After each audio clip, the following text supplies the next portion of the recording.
So we've been playing with projectiles for a while now, and we're using the standard intro physics approximation for the force of weight, which is a downward force that is uniform, that it's never going to change, right? Because the mass is constant, the gravitational field is constant, and then you've got y hat there to make it point in the vertical direction there.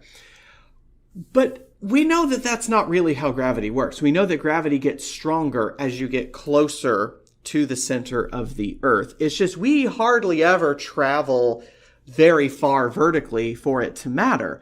But with space tourism becoming a booming industry, and, you know, maybe the day will come when we're playing sports in space. Wouldn't that be fun? And so how is that going to affect our field goal code here? How is it going to impact whether you make a basket, you know?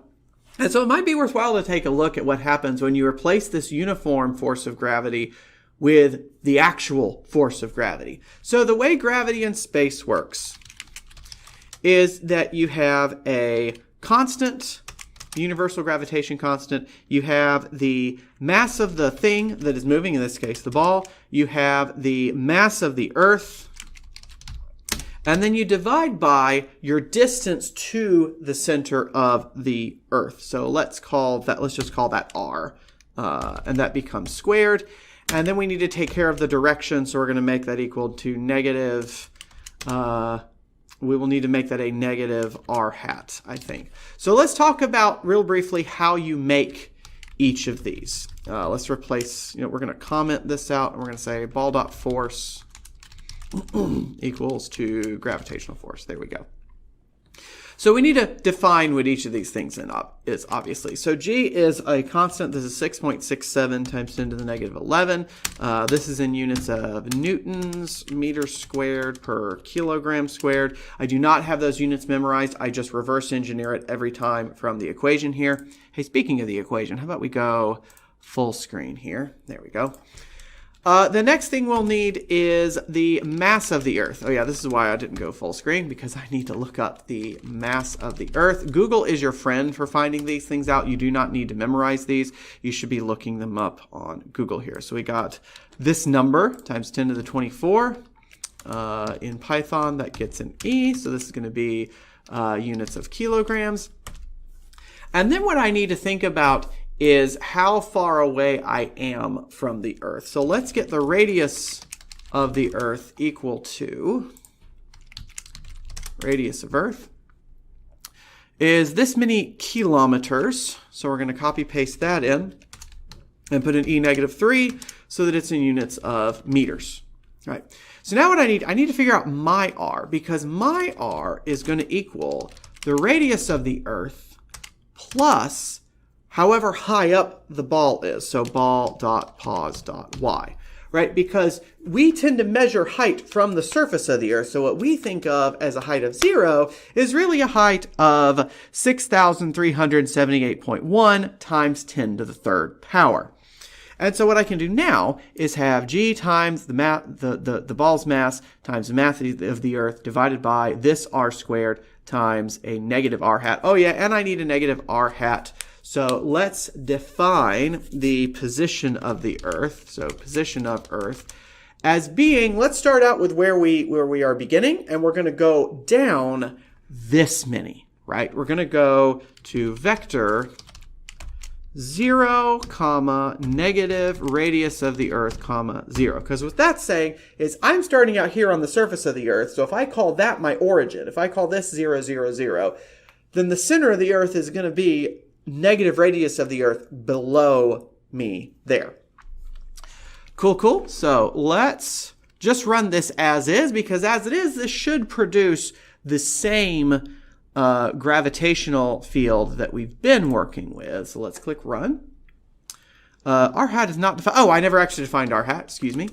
So my R hat is going to equal, I need this to be ball.pos minus the position of Earth, because you go the position of the thing you want minus the position of the thing that you're measuring from.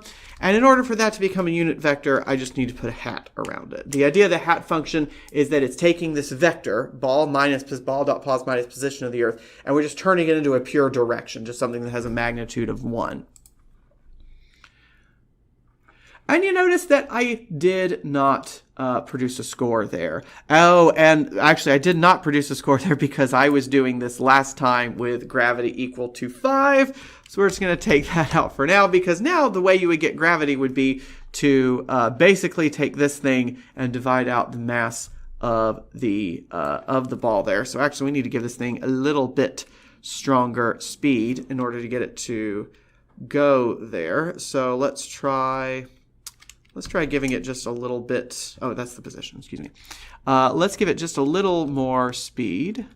Oh yeah, my launch speed is up here. So let's put a little more heat on that. Ooh, very close, very close. Let's go with 16.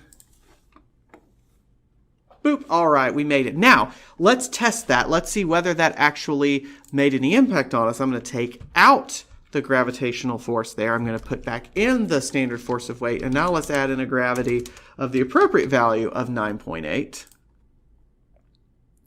And you notice I still make the score, right? Because this height, it's not going to go far enough to really impact this r squared.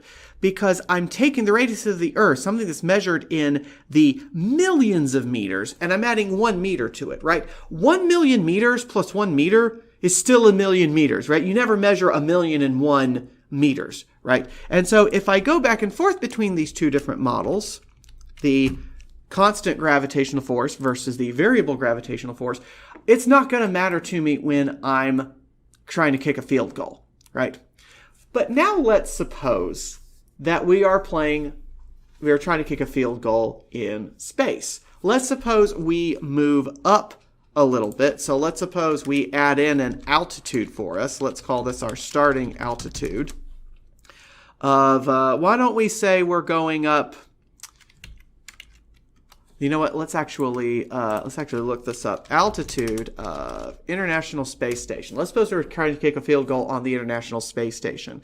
It is 254 miles up. So I need 254 miles into meters, and I get this many meters, right? You notice that that's getting to be pretty close to the radius, or not quite close to the radius of the Earth, but it's on up there, right? This is 4.08 times 10 to the 1, 2, 3, 4, 5.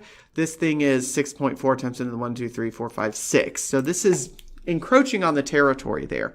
And so what I'm going to do now is say that the radius of the Earth, let's see, what is the easiest way to do this? Yeah, I think what I'll do is add this on to R here. So plus, actually, you know what? I have a slight mistake here. I need to adjust this because what I want is to take the magnitude of this thing. That's what needs to go in for R there, not just the vertical distance.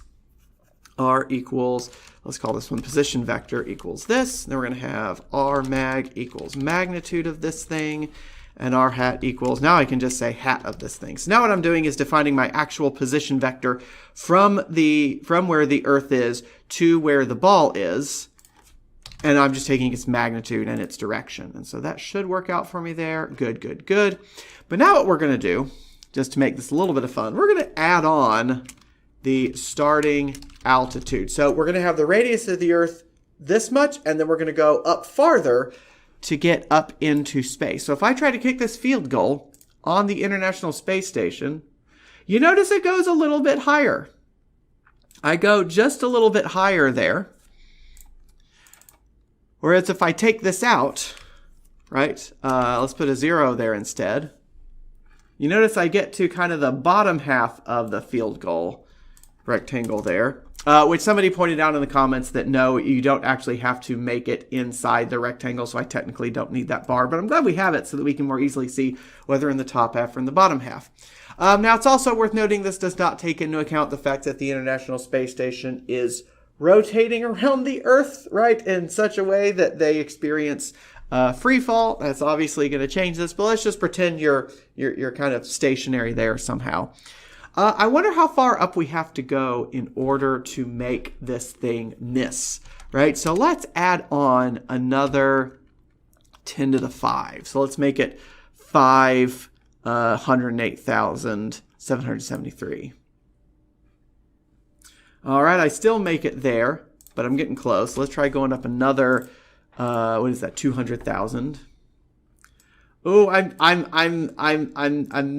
almost making it there. And now let's suppose I go to 3 here. Oh, I'm still making it. Let's try going up to 4.